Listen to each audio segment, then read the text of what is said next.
हम आज भी वो अदालती ढांचा और निजाम इस्तेमाल कर रहे हैं जो 75 बरस पहले अंग्रेज हमारे लिए छोड़ गए थे, जो अपनी जात के अलावा किसी के सामने जवाबदेह होने से इनकार करता है और अपने मफादात से टकराव के उसूल को नहीं मानता। ये वही इदारा है जो कानूनी तशरीहात अपनी मर्जी से करता है, जिसके बायस आज तक मुल्क पाकिस्तान में कभी कानून की हुक्मरानी कायम नहीं हुई। यहाँ सवाल ये भी है कि हमें इनको दी गई आज़ादी और इख्तियारात जो कि काबिल एहतसाब नहीं है उनको जारी रखना चाहिए, जिसके बायस अब इदारे में धड़ेबंदी उरूज पर है और अदलिया जैसे इदारे में तकसीम इस कदर है कि हालात से फायदा उठाने वाले और अदलिया पर मजीद दकब लगाने वाले इसे अपने अपने तरीके से इस्तेमाल कर रहे हैं। गुज़श्ता रोज एक खबर सामने आई कि दो आला अदालती शख्सियात के माबैन लड़ाई झगड़ा हुआ है और यह झगड़ा उस वक्त हुआ जब वो जुडिशल कॉलोनी में वॉक कर रहे थे। नौबत यहां तक आन पहुंची कि दो ब्रदर जजेस एक दूसरे के सामने आन खड़े हुए और मौके पर मौजूद लोगों ने बीच बचाव कराया, जिसके बाद आज अदालत को यह खबर मनगढ़ंत और बेबुनियाद करार देकर इसकी तरदीद जारी करना पड़ी। बताया गया कि पार्क में चहलकदमी के दौरान कोई मारकुटाई और झगड़ा नहीं हुआ और इस मुतालिक झूठी खबरें फैलाई जा रही हैं। ये वो हालात हैं जिन्हें देखकर यकीनन अवाम तकलीफ में है। अदालतों ने कल भी पार्लियामान के इख्तियारात पर नकब लगाने की कोशिश की और फिर प्रोसेस बिल को ताहुक्म सानी मुअत्तल कर दिया और आज भी उन्होंने इलेक्शन से मुताल्लिक केस से अपने इख्तियारात से तजावुज़ किया है। आज सुप्रीम कोर्ट ने पंजाब में इंतखाबात के लिए कायम मकाम गवर्नर स्टेट बैंक को इलेक्शन कमीशन को बराह रास्त फंड जारी करने का हुक्म दे दिया है। सुप्रीम कोर्ट की चीफ जस्टिस उमर अता बंदियाल की सरबराही में इन चैम्बर समात हुई। ज़राए के मुताबिक वजारत खजाना भेजी गई रकम इलेक्शन कमीशन को फराहम करेगा, जबकि इलेक्शन कमीशन पीर को सुप्रीम कोर्ट में रकम से मुताल्लिक रिपोर्ट पेश करेगा। वजारत खजाना हुकाम ने इन चैम्बर समात में मौक़िफ़ दिया कि हमारे ऊपर कर्जा जात है। स्टेट बैंक हुकाम ने ब्रीफिंग दी कि 21 अरब रुपए की रकम खजाने में मौजूद है जो हुकूमत की मंजूरी से ही जारी किए जा सकते हैं। ज़राए के मुताबिक अटॉर्नी जनरल ने हुकूमती मौक़िफ़ पेश किया जिस पर उन्हें सख्त सवालात का सामना करना पड़ा।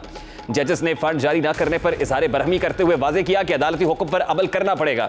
अदालत में पेश होने से कबल वज़ीर आज़म शहबाज शरीफ ने अटॉर्नी जनरल को मुशावरत के लिए तलब किया था, जिस पर अटॉर्नी जनरल वज़ीर आज़म से मुलाकात के लिए सुप्रीम कोर्ट से फौरी वज़ीर आज़म ऑफिस पहुंचे थे और इस मौके पर मीडिया से गैर रस्मी गुफ्तगू में अटॉर्नी जनरल मंसूर उस्मान ने कहा कि पार्लियामान ने हुकूमत को फंड से रोक दिया है। अब वफाकी हुकूमत के पास इलेक्शन के लिए फंड जारी करने का कोई इख्तियार नहीं है।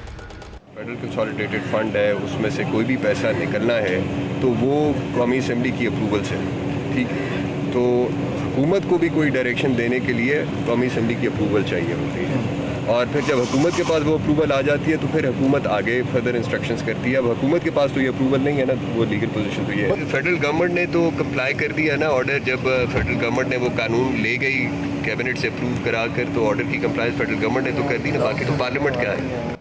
इन चैम्बर समात का अब तहरीरी हुक्मनामा भी सामने आ चुका है, जिसके मुताबिक सुप्रीम कोर्ट ने हुक्म दिया है कि स्टेट बैंक और वजारत खजाना 18 अप्रैल तक फंड्स फराहमी के हुक्म पर अमल दरामद रिपोर्ट पेश करें।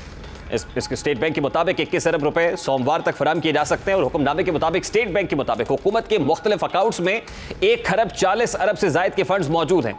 आज सुप्रीम कोर्ट ने एक ऐसा हुक्म दिया है जो इसके दायरे इख्तियार में नहीं है। स्टेट बैंक को कुछ अरसा कबल ही IMF की शराइत के तहत आज़ाद डिक्लेयर किया गया, जो कि किसी भी हुकूमती डिक्टेशन के लिए लेने का पाबंद भी नहीं है। दूसरी जानिब सुप्रीम कोर्ट ने IMF की शराइत जाने बगैर ही स्टेट बैंक को पैसे रिलीज करने का हुक्म दिया है, जिससे पाकिस्तान के रिजर्व्स पर यकीनन फर्क पड़ेगा और इस पर IMF सख्त सवालात भी उठा सकता है। लेकिन दूसरी जानिब शायद हुकूमत भी सुप्रीम कोर्ट के सामने आन खड़ी हुई है, क्योंकि आज मुआविन खुसूसी वज़ीर आज़म आज़म नज़ीर तारड़ ने मौक़िफ़ अपनाया कि अगर सुप्रीम कोर्ट पार्लियामान के मामलात में मुदाखलत करेगी तो हम पर भी हुक्म मानने की पाबंदी नहीं है, इसलिए बेहतर है कि तमाम इदारे अपनी हुदूद में रहे।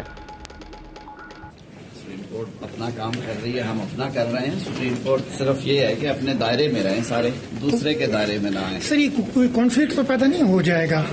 अगर हम अपने डोमेन में रहेंगे और दूसरे के डोमेन में नहीं जाएंगे तो कोई कॉन्फ्लिक्ट नहीं है। तो वफाकी वज़ीर कानून आज़म नज़ीर तारड़ की गुफ्तगू आपने सुनी। दूसरी जानिब शाहिद खान अब्बासी भी आज सुप्रीम कोर्ट के रवैये पर खूब गर्जे बरसे। वो क्या कह रहे थे, जरा उसकी एक झलक भी आपको दिखाते हैं। देखिए, ब्लैकमेलिंग की बात नहीं है। मैंने आपको एक मिसाल दी है, मैंने किसी का नाम नहीं लिया। नाम लेना दुरुस्त नहीं है। जो आदमी अपना दिफा ना कर सके उसका नाम नहीं लेना चाहिए। तो बहरहाल ये हमारे निज़ाम की खराबियां हैं कि आज जो अदालत का निज़ाम है वो हर बात को सुबह मोटो नोटिस लेता है। शादी घरों पर भी सुबह मोटो नोटिस लिया गया, लेकिन जो इन अदालतों में हो रहा है इसका कोई सुबह मोटो नोटिस क्यों नहीं लेता? आप यहाँ जाए जरा देखें कितने लोग कितने सालों से इन अदालतों के चक्कर लगा रहे हैं। क्या यहाँ इंसाफ नहीं होना चाहिए?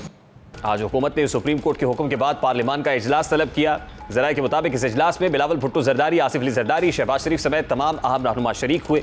कौमी असम्बली के आज तलब किए गए हंगामी इजलास में नैब ऑर्डिनेंस 1999 में मजीद तरमीम का बिल 2023 मंजूर कर लिया गया। इसके अलावा कौमी असम्बली में जो मजमूआ ज़ाब्ता फौजदारी 1908 में मजीद तरमीम का बिल है वो भी मंजूर किया गया है। दूसरी जानिब कौमी सलामती कमेटी का अहम इजलास भी कुछ वक्त पहले ही इख्तिताम पजीर हुआ है और इस इजलास में सिविल और अस्करी क़ियादत शरीक हुई।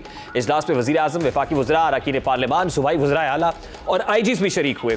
आर्मी चीफ की आमद पर अरकान असम्बली और वफाकी वज़रा ने डेस्क बजाकर उनका इस्तकबाल किया, जबकि अस्करी हुक्काम की जानिब से शुरका को मुल्क की सिक्योरिटी सूरत हाल पर ब्रीफिंग दी गई। ज़राए के मुताबिक इस इजलास में आर्मी चीफ ने 1973 के आइन के नफाज के 50 साल मुकम्मल होने पर अरकान को मुबारकबाद दी और कहा कि सेंटर ऑफ ग्रेविटी पाकिस्तान के अवाम है। जब तमाम शुरका गुफ्तगू कर चुके तो आर्मी चीफ ने कहा हमें नए और पुराने पाकिस्तान की बहस से आगे बढ़ना होगा और हमारे पाकिस्तान की बात करना होगी। अब आज हंगामा खेज दिन रहा है कि जिस दिन सुप्रीम कोर्ट में एक अहम समाअत थी, पार्लियामान का हंगामी इजलास हुआ, कौमी सलामती कमेटी का इजलास था,